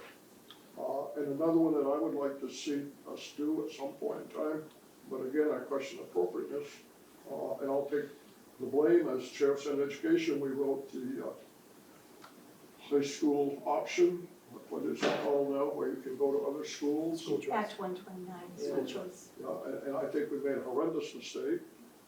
Rebecca Holcomb was the Secretary of Ed, and she came in and told us about the little schools where you couldn't get more than 2 years, 3 years of science, you couldn't get P.E.G, you couldn't get science beyond chemistry and physics and foreign languages. So I included the members of the committee, said, you're right, we're gonna do something about it. We never once, I don't believe, but maybe it happened, I was listening, said, and we're going to make sure that if you're a really good hockey player, you'll go to a neighboring school because they have a better, maybe, reputation. So I think, and I could be wrong, so I've never officially gathered formal data, but I would bet my next paycheck, Social Security check, that more kids go to schools for sports than they do for advanced science or math. It's a mixture. I mean, people tend to be, I've read all the ones from this year, and which is the first time I ever did it, and I appreciated the suggestion that I do that. And maybe a third mentioned athletics, but then carefully mentioned other reasons as well.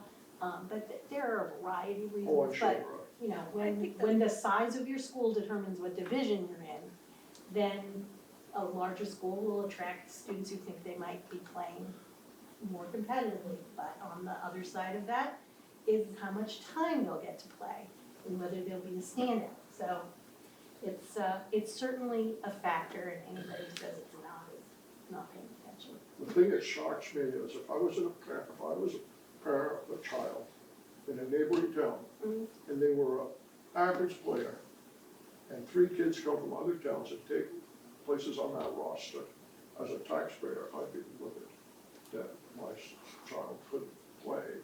Maybe he got cut off the team because of it, but I'm too old to fight that battle.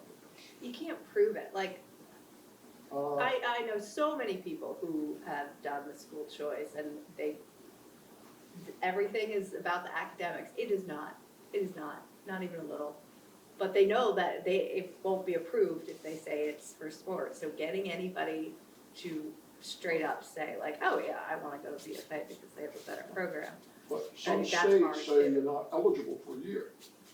Yeah, and I think that's brilliant. And I think that should be a good amendment. Yeah. If you wanna do that, then you first year you lose your eligibility. And you can't complain to the superintendent about that rule. Well, no, because Just saying. you're going there for academics, right? So we wanna make certain you get off to a good, positive start. So you're gonna focus on academics. If you do well there, then maybe you'll get into sports.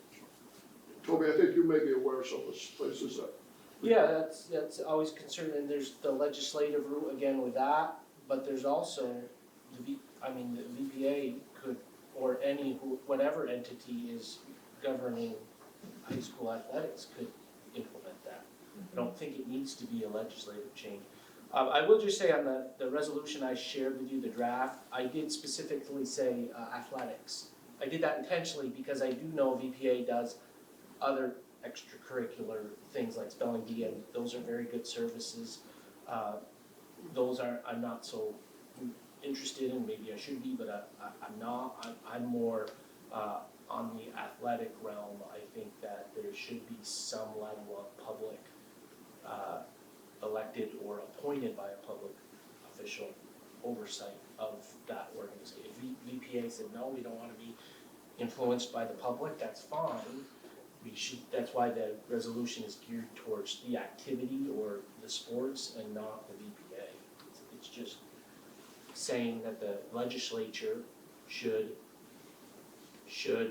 ensure that public high school athletics are governed by an elected board or appointed officials.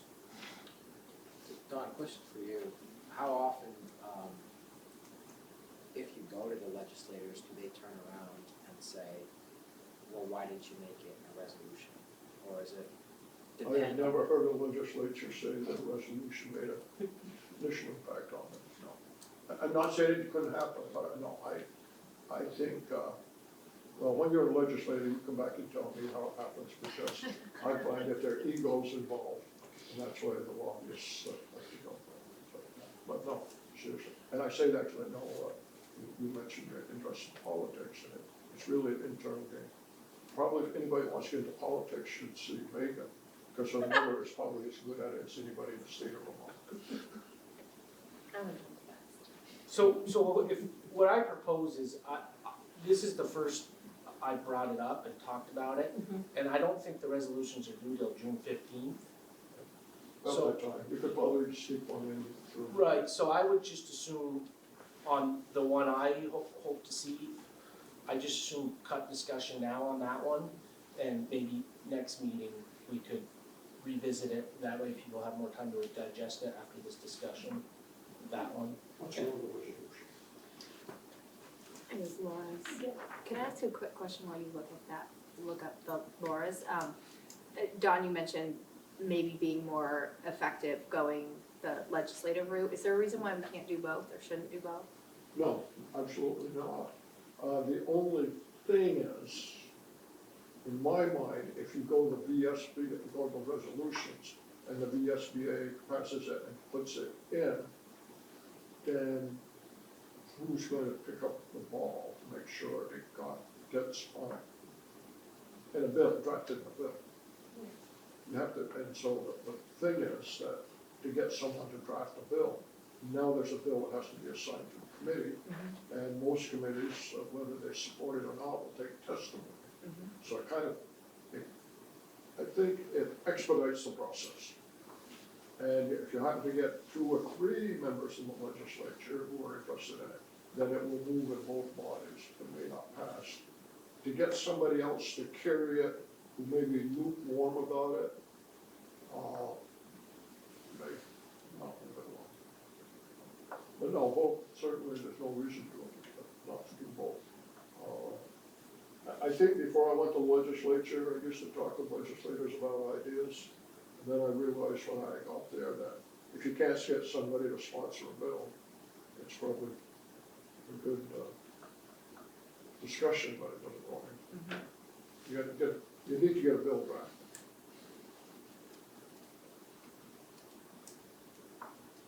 But I think we talked about, as I say, it's a bad idea. And you said the other one came out of the business office. Yeah. Yes. Do you want me to talk about that? Yes.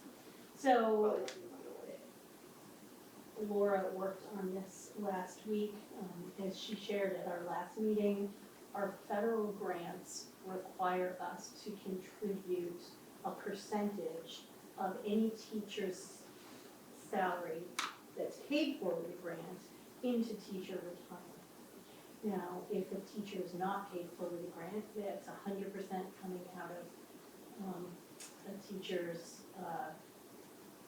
paycheck. It does not change, it's not like the teacher who's paid for with a grant gets some kind of rebate.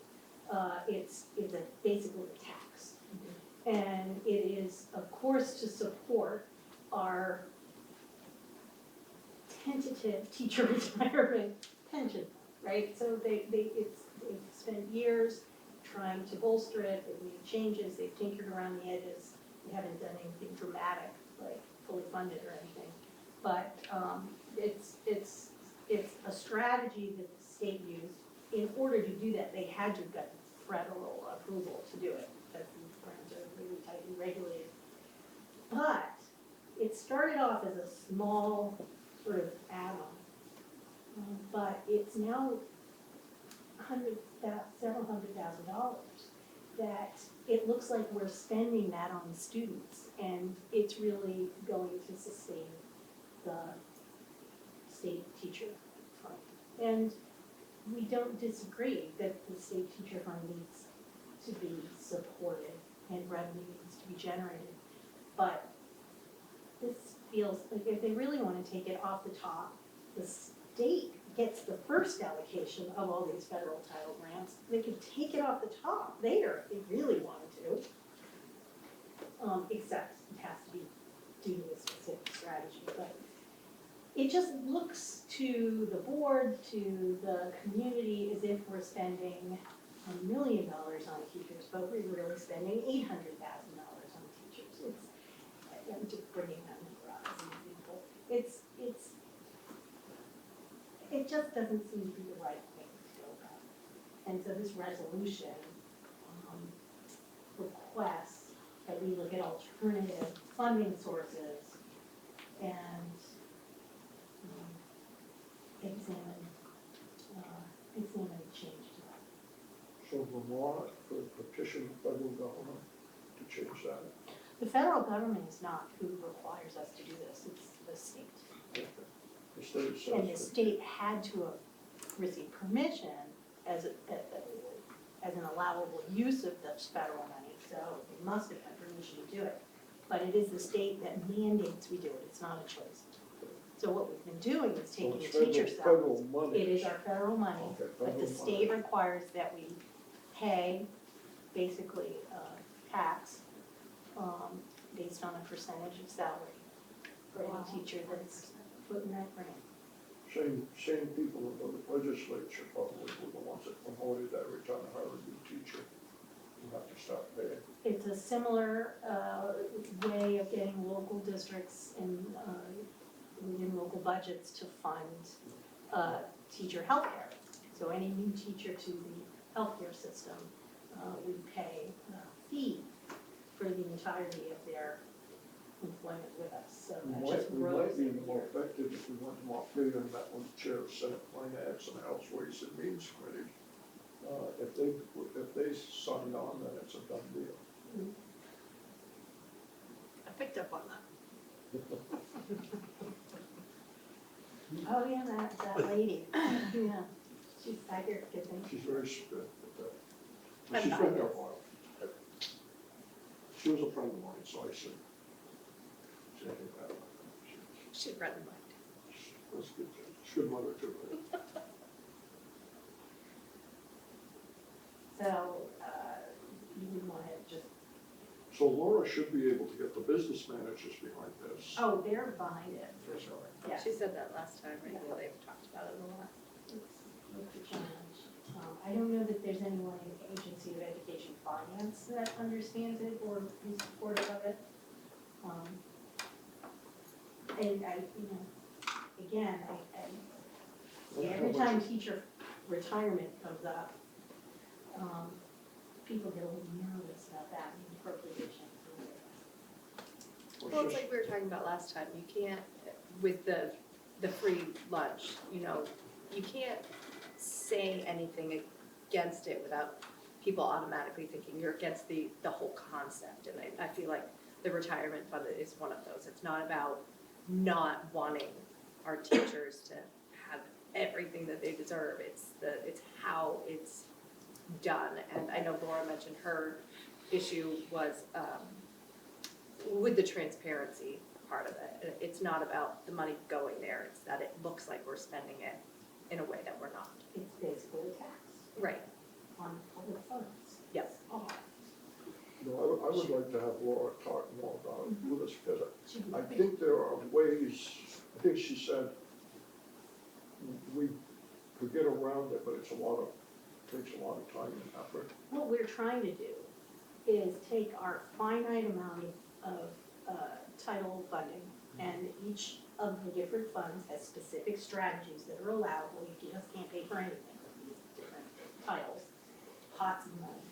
And because it's federal money, you have to go through procurement, you have to go through very strict processes to do it. One of the easier things to do is to pay for your reading teacher with that money. But if there's a tax on that, what you're spending there, it may be better to go through a process and purchase educational software that we use or whatever. But again, you have to be very careful about draft. You don't want to spend new pots of money. You want to find a way to give revenue into our district and support things that follow those buckets, if you will, funding streams. So you have to be strategic. Personnel is our greatest expense. Personnel is the easier thing to use some of that title funding for, but it comes with a tax. We'd like it not to come with a tax. And I'm using that as sort of a metaphor. But we are moving away from that. Also because we move people around. I mean, if you have a teacher that's funded with title dollars, they're an interventionist, and then they're doing a long-term sub for a teacher in a content area, then I have to change the grant and change how we code the teacher. And then if they go back, there's a lot of strength to the use of this one. And if we could have it on the next agenda, we'll discuss that, because I don't know how many dollars we're actually, I won't say losing, It's a couple $100,000, $200,000. and we're a medium-sized district. But I would like to ask you, Laura, how much time would it take to do the required paperwork? Because even if it costs us $50,000 to hire somebody to do that. We have a grants manager who is very busy. So I'd rather spend $50,000 if I could save $200,000. But I'm not against this, but whatever the end game is, let's try to go on and get it done. I'm just thinking that the legislature, I haven't heard anything about teacher pension plan this go around, and the last time there was a lot of talk about it, and they did something, but they didn't fix it. They didn't fix it, but they adjusted the rates, so. Right, but are they gonna have appetite to take this on? They need the, they gotta get the money somewhere. And so what, are they gonna be willing to even look at this? Well, the thing, Peter, is that what she's talking about, they could still have the money, but they would take it off the top before they gave it to us. They would still get the money. That would be the way. But we would get like instead of getting, I'll make up the number, instead of getting $1 million, we'll get 800,000. They took the 200,000 off the top and kept it, and we would have to deal with that. Well, I If it was want that that. simple, I why want did they my $1 million. I don't wanna. Well, no, but I mean, I think I that's what we're talking about, though. Mhm. Something like that. I mean. Do a study to think about alternative ways. And you're right, there may not be an appetite to study, because we've already just changed the percentage that is, if you're a teacher or an administrator, you pay more in the teacher retirement now than you did a couple of years ago. So they made it asking progressive. for a study, Yes. Yep. Because that's where it went.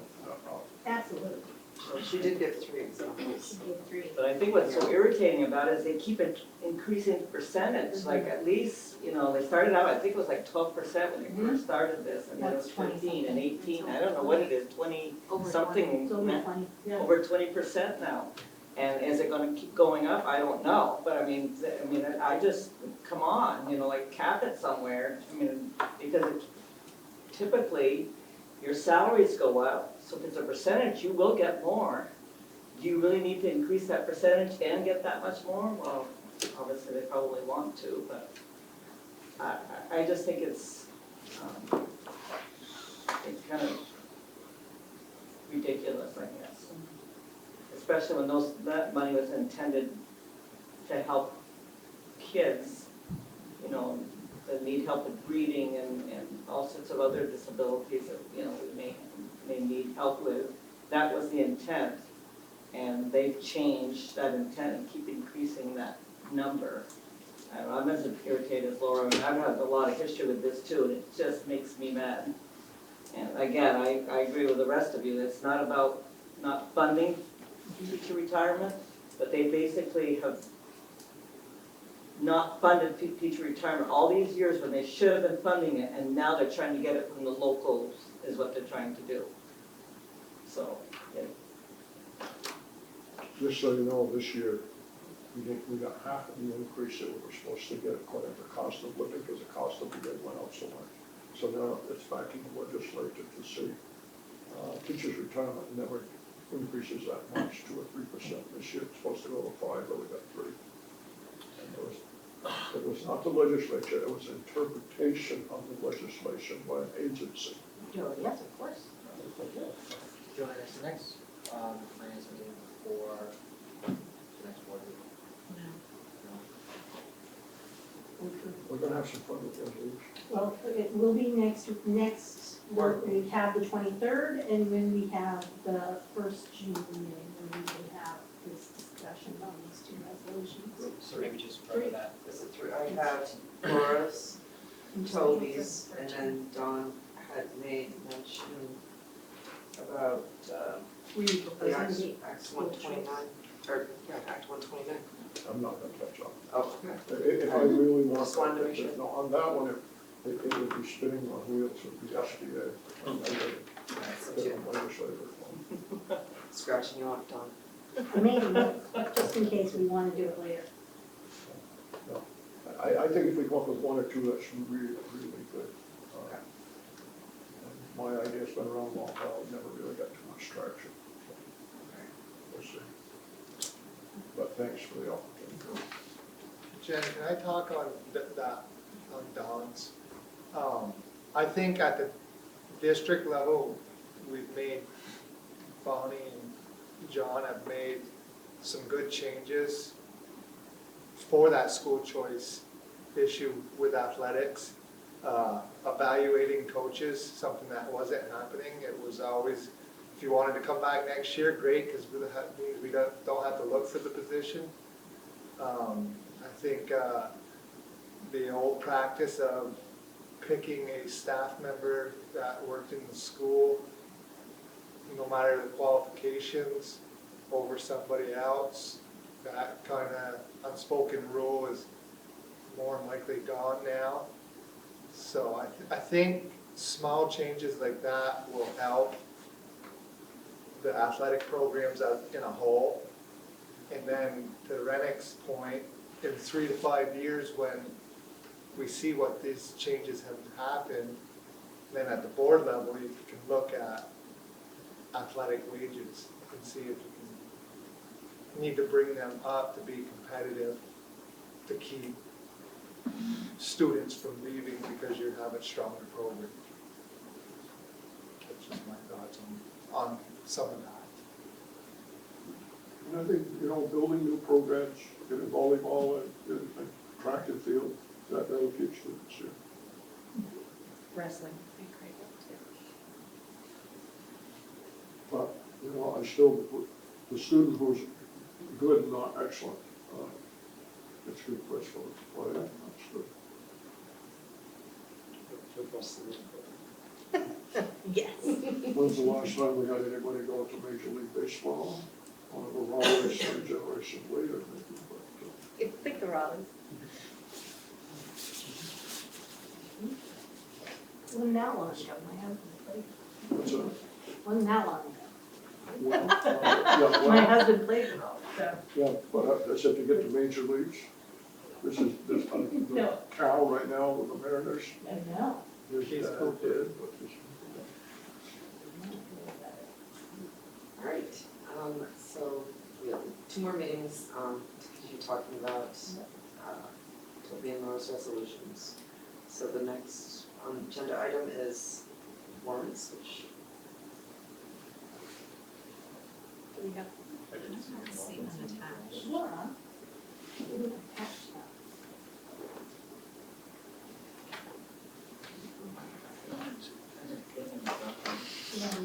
She always, she's at a conference.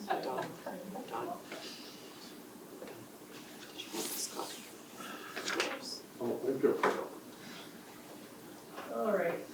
We have to table it to the next meeting.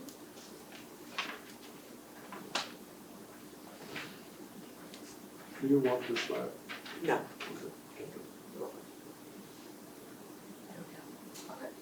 We will table the warrants to the next meeting on May 23rd.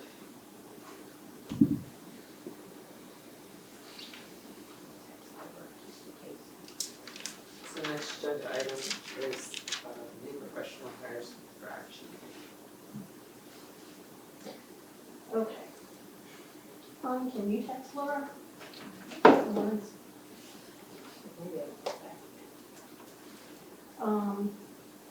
Let me see, so this time, it's all, I think it's open to you. It is. It was middle school week. All I did was interview amazing candidates for the middle school. Christy and the team did a great job. So I would like to talk to, I have Lon Mays, who is going to be a middle school math interventionist. Lon is coming from Fairfield and has been teaching for a year there, but has been working in math in middle school for quite a long time there. Ben McPherson, as a social studies teacher, he did a student teaching with us, and he was terrific and very excited about his work. We have Jeff Miller, who will be a middle school science teacher, and Bonnie, you left my little comments in there that probably were unfair. Because I actually thought every meeting just got better and better. And Jeff was terrific, and we're excited about him joining us. And Carly Davis, who is a middle school guidance counselor who loves middle school students and is passionate about middle level education and working with kids who experience challenges and wanting them to grow. And we had a marvelous conversation. I didn't want to hang up with her. She was so great. And they were all terrific. But I'm usually Zooming with them during their prep and they're, in a closet somewhere, or the kids are off at art or something, and they're trying to get in a half-hour conversation with me. But a great group, very lucky to have them, and pretty excited. There are a lot of experienced people coming as well, which is great. Somebody loves me at school too. It used to be a secret. I wouldn't tell anybody I loved middle school because They're the best friends you'll ever have. and they find you out in the community. Oh, yeah. They say, Oh, that's I right. remember you. I had one myself, yeah, they do. But they can give you a little entry. I have one at home, so. I'm with you. Some days. It's a wondrous, magical time. No, it's not. Really is. Are these new positions, are new teachers that we're hiring, are they local or some further away, or? Let's see, do we have any of these folks moving in? I'm not remembering. Yep, Jeff Miller is coming to us from Colorado, I believe. And, Yvonne is coming to us from a different part of the state. Shelter. Oh, that, okay, that's great. Then one of them was coming from a different part of the state. Carly is Jimmy County, Okay. in Colchester, Essex region. And Ben is Burlington based, but he's a UVM student.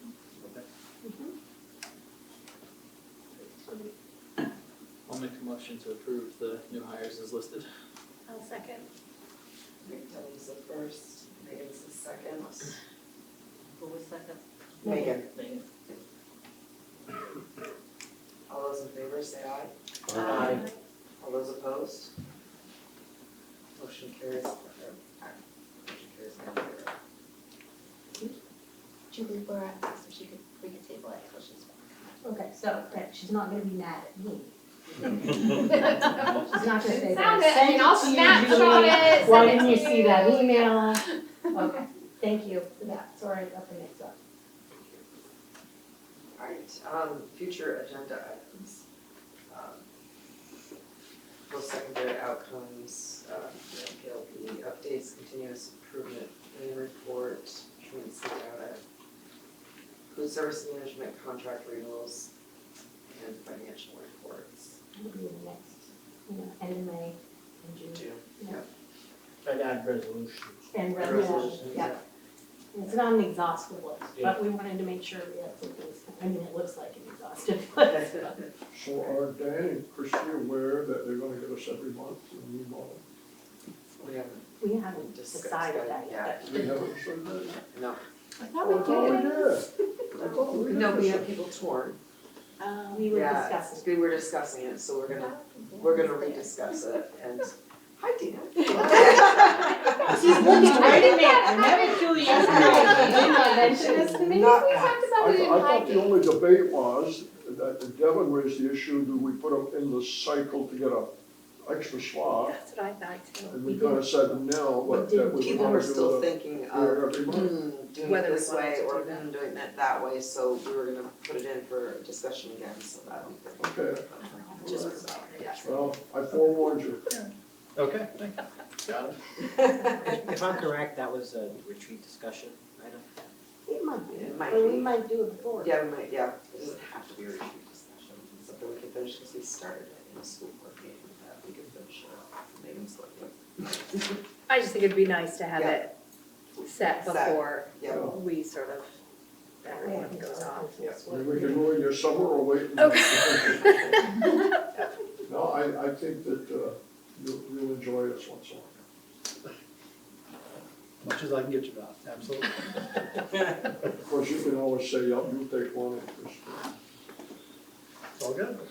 Alright, next board meeting will be May 23rd here at MVU at 6. And I'd like to have a motion to adjourn the meeting at 8:06 PM. Would anybody like to make that motion? So Peter's the first. Greg's the second. All those in favor, say aye. Aye. Motion carries 9-0. So we need to sit down. Yeah.